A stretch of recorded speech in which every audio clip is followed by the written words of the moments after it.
यहां फलाहारी भावा थे, उनका वाक सिद्ध हो गया।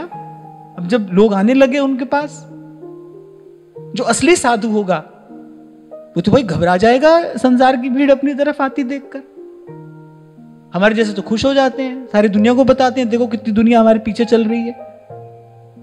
पर संत तो अपने लक्षण से पहचाना जाता है ना, संत तो अपनी उपलब्धि से जाना जाता है। जिसको भीतर कुछ मिला है वो क्यों चाहेगा भाई व्यर्थ के प्रपंच को अपने जीवन में क्यों स्थान देगा।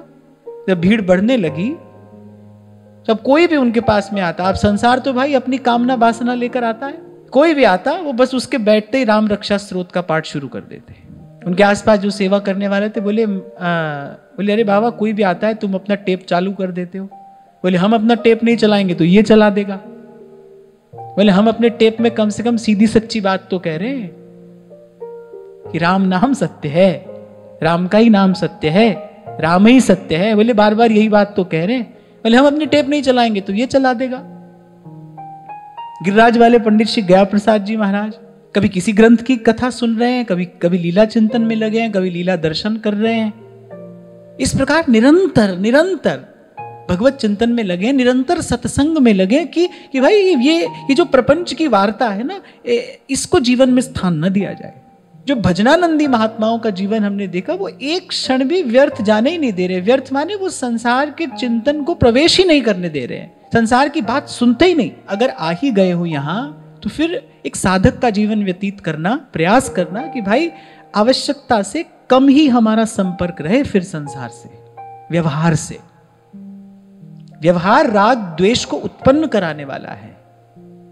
व्यवहार आपको व्यर्थ के चिंतन में डाल ही देगा, बचने का कोई उपाय नहीं है। चार बात सुनोगे, एक बात आप कहोगे,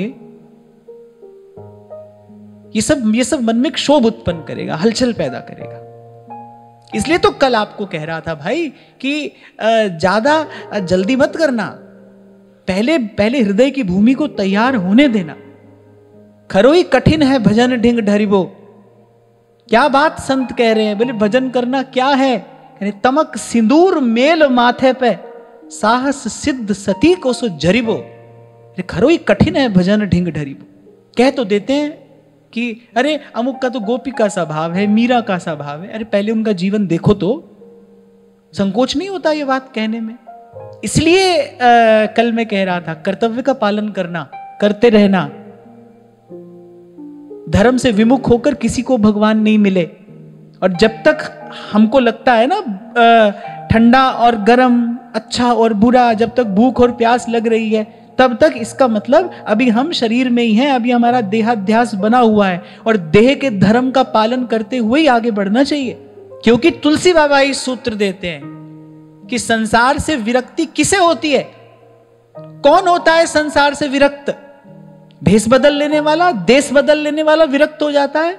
अरे क्या लगता है बाबा, साधु का कपड़ा पहन लेने में क्या लगता है?